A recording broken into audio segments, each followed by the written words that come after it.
Avec cette 4e vidéo, nous poursuivons notre série qui s'intitule « Preuve que la Trinité n'est pas biblique ».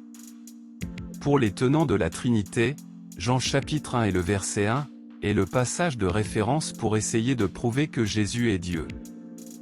Dans un premier temps, voici comment de nombreuses Bibles traduisent ce verset en français. Au commencement était la parole, et la parole était avec Dieu, et la parole était Dieu. La grande question qui se pose à nous est la suivante. Lorsque Jean écrit que la parole était Dieu, parle-t-il d'un Jésus pleinement égal au Père, et Dieu tout-puissant? C'est ce que pensent les partisans de la Trinité, qui traduisent Dieu, avec un D en majuscule, pour affirmer cette égalité. Cette traduction pose deux gros problèmes, pour d'autres traducteurs qui sont de plus en plus nombreux, à traduire la fin de ce verset, par la parole était un Dieu, ou la parole était divine, avec un D en minuscule. Problème numéro 1. La grammaire grecque. Nous avons déjà traité ce sujet dans notre première vidéo, sur Jean chapitre 1, et le verset 1, que nous vous invitons à visionner en cliquant sur le lien qui se trouve au-dessous de cette vidéo en description. Problème numéro 2. Si nous disons que la parole était Dieu, cela ne colle tout simplement pas avec le contexte biblique. Par exemple, posons-nous une simple question. Quel est le but de l'évangile de Jean? Nous trouvons la réponse dans ce même évangile au chapitre 20 et au verset 31. Mais ces choses ont été écrites, afin que vous croyiez que Jésus est le Christ, le Fils de Dieu, et qu'en croyant vous ayez la vie en son nom. Donc, le but principal de l'évangile de Jean, n'est pas que nous croyions que Jésus est Dieu, ou Dieu le Fils, mais bien de nous convaincre que Jésus est le Christ, le Fils de Dieu. De plus, lorsqu'on analyse à la loupe l'évangile de Jean, on s'aperçoit que de tous les évangiles, il est certainement celui qui fait la plus forte distinction entre Jésus et Dieu. En voici quelques exemples. Dans le verset qui fait l'objet de notre étude, juste avant de dire que la parole était Dieu, il est dit que la parole était avec Dieu. En toute logique, si la parole était avec Dieu, cela signifie que la parole est différente de Dieu, et qu'il s'agit là, de quelqu'un d'autre. Ou alors cela reviendrait à dire que Pierre est avec Jacques, et que Pierre est Jacques. Ce qui n'aurait aucun sens.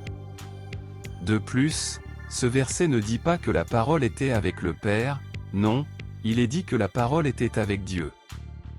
Or les tenants de la Trinité, considèrent que le mot Dieu, désigne à la fois le Père, le Fils et le Saint-Esprit, ce qui ne peut pas être le cas ici. Pourquoi? Parce que si tel était le cas, cela voudrait dire que Jésus, était auprès du Père, de lui-même en tant que Fils, et du Saint-Esprit, ce qui nous donnerait non plus une Trinité, mais un quatuor. De ce fait, les trinitaires sont bien obligés d'admettre que dans ce verset, le mot Dieu, désigne seulement le Père. Voilà qui s'harmonise parfaitement avec les paroles de Jésus consignées dans l'évangile de Jean, au chapitre 17 et au verset 3, où il désigne son Père comme le seul vrai Dieu, et non pas lui. Notez également que le Saint-Esprit n'est même pas mentionné, ni comme vrai Dieu, ni comme Saint-Esprit. Comme nous l'avons dit, tout au long de son évangile, Jean ne confond jamais Jésus et Dieu, et distingue toujours l'un par rapport à l'autre. Voici un autre exemple. En Jean chapitre 14 verset 1, Jésus déclare « Croyez en Dieu, croyez aussi en moi ».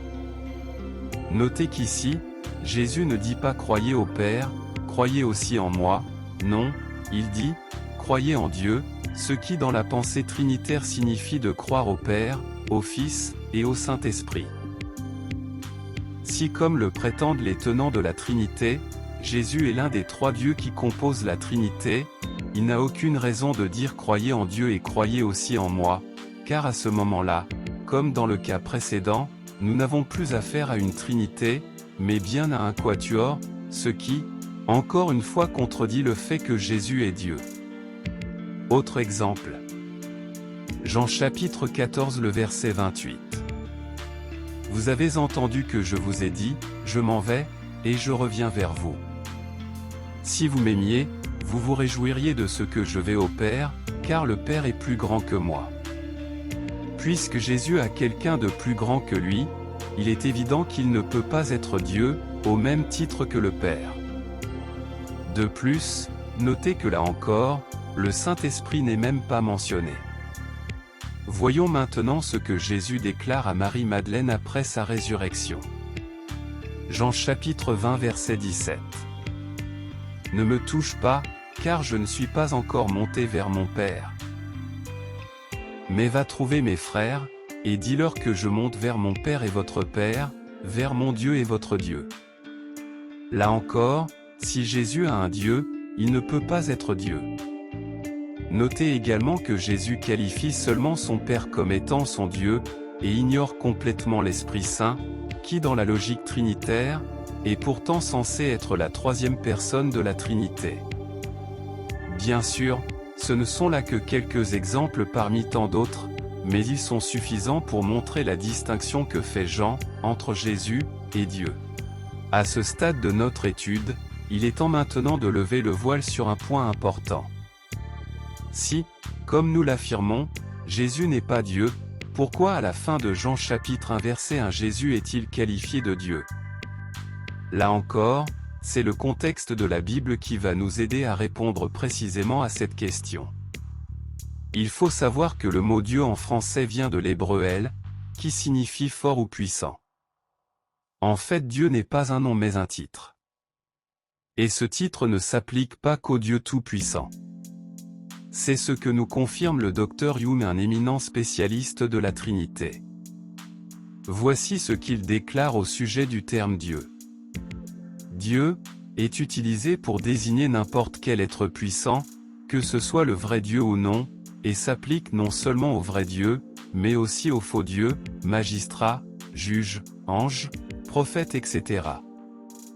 Joseph H. Théier, expert en grec du Nouveau Testament, a également défini théos en grec, c'est-à-dire Dieu. Théos est utilisé pour tout ce qui peut être assimilé à Dieu, ou lui ressemble de quelque manière que ce soit, hébraïquement, le représentant ou le vice-gérant de Dieu, des magistrats et des juges. Que le mot Dieu soit utilisé pour désigner des personnes qui représentent Dieu, c'est effectivement ce que confirme la Bible. Par exemple, dans le livre de l'Exode au chapitre 7 et au verset 1, Dieu dit à Moïse : « Vois, je te fais Dieu pour Pharaon, et Aaron ton frère sera ton prophète. » Question. Que signifie le fait que Dieu fasse de Moïse un Dieu pour Pharaon? Tout simplement que Dieu fait de Moïse son représentant aux yeux de Pharaon, tout comme Jésus lorsqu'il était sur la terre, a servi de Dieu et de porte-parole à son Dieu et Père, en tant que son représentant. Ce passage de l'Exode illustre parfaitement l'usage figuré du mot Dieu, Elohim en hébreu, pour désigner un homme investi d'une autorité divine. Ainsi, même si Moïse et Jésus ne sont pas le Dieu tout-puissant Jéhovah, il n'en demeure pas moins qu'ils ont reçu de lui une autorité divine pour le représenter, chacun à son époque. Voici un élément extrêmement important pour nous aider à comprendre en quel sens Jésus est Dieu, dans le verset de Jean chapitre 1 et le verset 1. Oui, dans la Bible il y a de très nombreux passages qui identifient Jésus comme le Fils de Dieu, mais jamais elle ne fait de déclaration claire, qui indique que Jésus est le Dieu Tout-Puissant. D'ailleurs Jésus lui-même récuse cette affirmation lorsque ses ennemis l'accusent de se faire Dieu ou de se faire égal à Dieu. C'est ce que nous pouvons constater dans l'évangile de Jean, au chapitre 10 à partir du verset 32, au verset 36. Alors que les Juifs veulent le lapider, Jésus leur dit : « Je vous ai fait voir plusieurs bonnes œuvres venant de mon Père. Pour laquelle me lapidez-vous ? » Les Juifs lui répondirent : « Ce n'est point pour une bonne œuvre que nous te lapidons, mais pour un blasphème, et parce que toi qui es un homme, tu te fais Dieu. » Donc ils accusent Jésus de se faire Dieu. Et maintenant soyons attentifs à la réponse en deux temps que leur fait Jésus. N'est-il pas écrit dans votre loi, j'ai dit, vous êtes des dieux? En leur disant cela, Jésus cite un passage des Écritures hébraïques, écrit environ 1000 ans plus tôt. Ce passage se trouve dans le 82e psaume au verset 6. Dieu déclare: J'avais dit, vous êtes des dieux, vous êtes tous des fils du Très-Haut. Ici, l'expression vous êtes des dieux s'adresse à des juges humains qui à cette époque servaient de représentants et de porte-parole de Dieu, comme Moïse et Jésus l'ont fait en leur temps. Ce point ressort clairement du deuxième livre des Chroniques au chapitre 19, et au versets 5 et 6, où il est dit: Il établit des juges dans toutes les villes fortes du pays de Juda, dans chaque ville. Et il dit aux juges, prenez garde à ce que vous ferez, car ce n'est pas pour les hommes que vous prononcerez des jugements, c'est pour l'Éternel, qui sera près de vous quand vous les prononcerez. Jésus sait qu'il s'adresse à des personnes qui connaissent parfaitement les Écritures hébraïques, et qui de ce fait, ne peuvent contester ce qu'il vient de leur dire, ce qui lui permet ensuite de tirer cette conclusion magistrale pour réfuter leur accusation, comme quoi il se fait Dieu. Si elle a appelé Dieu ceux à qui la parole de Dieu a été adressée, et si l'Écriture ne peut être anéantie, celui que le Père a sanctifié et envoyé dans le monde, vous lui dites, tu blasphèmes, et cela parce que j'ai dit je suis le Fils de Dieu. En effet, si des humains qui représentaient Dieu dans leur jugement ont été appelés Dieu, Jésus ne pouvait pas être accusé de blasphème en disant qu'il était Fils de Dieu, et non pas Dieu.